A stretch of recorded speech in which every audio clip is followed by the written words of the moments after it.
අපි crypto trade කරනකොට පාවිච්චි කරන ප්‍රධානම ස්ට්‍රැටජි එකක් තමයි මෙන්න මේක. ඒ කියන්නේ මෙහෙම ඩවුන් ට්‍රෙන්ඩ් එකක් තියෙන මාකට් එක හිතන්නකො මෙතන රෙසිස්ටන්ස් ලෙවල් එකක් තියෙනවා කියලා මේ හරිය. ඒතකොට අපි බලන දෙයක් තමයි මේ ඩවුන්වර්ඩ් ට්‍රෙන්ඩ් එක තියෙන මාකට් එක පොඩි පුල් බෑක් එකක් එනවාද කියලා මේ රෙසිස්ටන්ස් එක. රෙසිස්ටන්ස් ඒරියා එකට පුල් බෑක් එකක් ආවට පස්සේ මෙතෙන්දී අපි ෆියුචර් එකේ ෂෝට් පොසිෂන් එකකට යන්න පුළුවන්. ඊට පස්සේ අපි බලන්නේ මාකට් එක මෙහෙම පල්ලට වැටේද කියලා. හැබැයි අපි ගොඩක් වෙලාවට දකින දෙයක් තමයි මෙන්න මෙතන මේ රෙසිස්ටන්ස් ඒරියා එකේ වදින්න නැතුව මාකට් එක ටිකක් උඩට ගිහිල්ලා ආය හැරෙනවා. එතකොට ඔයාගේ ස්ටොප් ලොස් එක ඔයා දාගෙන හිටියේ මේ හරියනම් ඔයාගේ ස්ටොප් ලොස් එක ලස්සනට හිට් වෙලා ඔයා මාකට් එකෙන් අයින් කරලා ආපහු මාකට් එක හැබැයි ඔයා හිතපු විදිහටම පාල්ලට වැටෙනවා. ඉතින් ඔන්න ඕක වළක්වා ගන්න කොහොමද කියන එක අද වීඩියෝ එකේ මම ඔයාලට කියලා දෙනවා. මේක ගොඩක් දිග වීඩියෝ එකක් නෙවෙයි, විනාඩි කිහිපයක් තියෙයි. හැබැයි මේකේ මම අවුරුදු ගාණක් ට්‍රේඩ් කරලා ඉගෙන ගත්ත ගොඩක් වැදගත් දෙයක් තමයි ඔයාලට කියලා දෙන්නේ. ඒ හින්දා වීඩියෝ එක ඉවරනකම් බලන්න.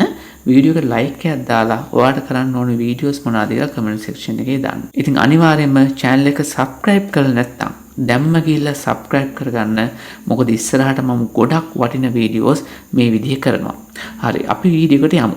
එතකොට මෙන්න මේ වගේ අවස්ථාවක් ආවට පස්සේ මෙන්න මේ වගේ අවස්ථාවක් වළක්වා ගන්න තියෙන හොඳම ක්‍රමය තමයි මම ප්‍රැක්ටිස් කරලා තියෙන ඒවත් එක්ක ඔයා 1 day chart එක නම් ට්‍රේඩ් කරන්නේ. මේ 1 day chart එක නම් මේ ට්‍රෙන්ඩ් එක තියෙන්නේ. ඔයා බලන්න ඕනේ 4 hour chart එකේ කොහොමද තියෙන්නේ කියලා. එතකොට 4 hour 1 day chart එකේ ට්‍රෙන්ඩ් එක තියෙන්නේ පල්ලට නම් ඔයා 4 hour chart එකෙත් බලන්න ඕනේ ට්‍රෙන්ඩ් එක තියෙන්නේ පල්ලටද කියලා. ට්‍රෙන්ඩ් එක තියෙන්නේ 1 day chart එකේ පැත්තටමද කියලා.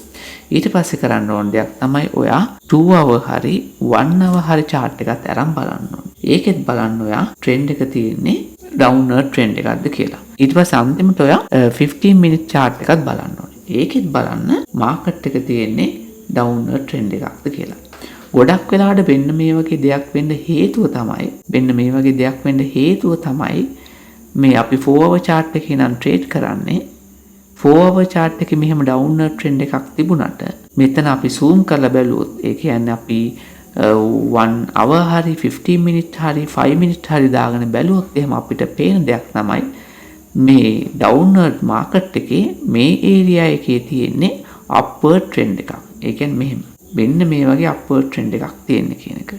ඉතින් අපි ගොඩක් ඉවසීමෙන් බලන් ඉන්න ඕන දෙයක් තමයි මේ පොඩි time frame වල 15 minute වල නැත්නම් අපි ගමුකෝ 5 minutes වල right 5 minute වල 15 minute වල අපි trade එක දාන්නේ 1 hour chart එක නම් අපි බලන්න ඕනේ මේ අනික් ඊට පල්ලේ යටින් තියෙන පොඩි time frame වලත් අපි බලාපොරොත්තු වෙන trend එක තියෙනවද කියලා. ඉතින් අපි බලාපොරොත්තු වෙන trend එක ඒ කියන්නේ downward trend එක නම් දැන් මේ downward trend එකක් නේ පල්ලට තියෙන්නේ.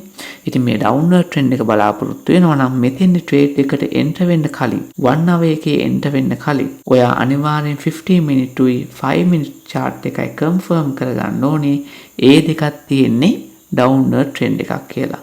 ඒ confirm කරගන්නකොට ඒ කියන්නේ මේක downward trend එකක් වෙනකොට ගොඩක් වෙලාවට මේක මේ upper point එක touch වෙලා තියෙනවා. ඒක මම අත්දැකීමෙන් කියන්නේ. එතකොට අනික් වැදගත්ම කාරණේ තමයි අපි හැමදාම කියනවා වගේ මේක resistance line එකක් නෙවෙයි මේක resistance area එකක්.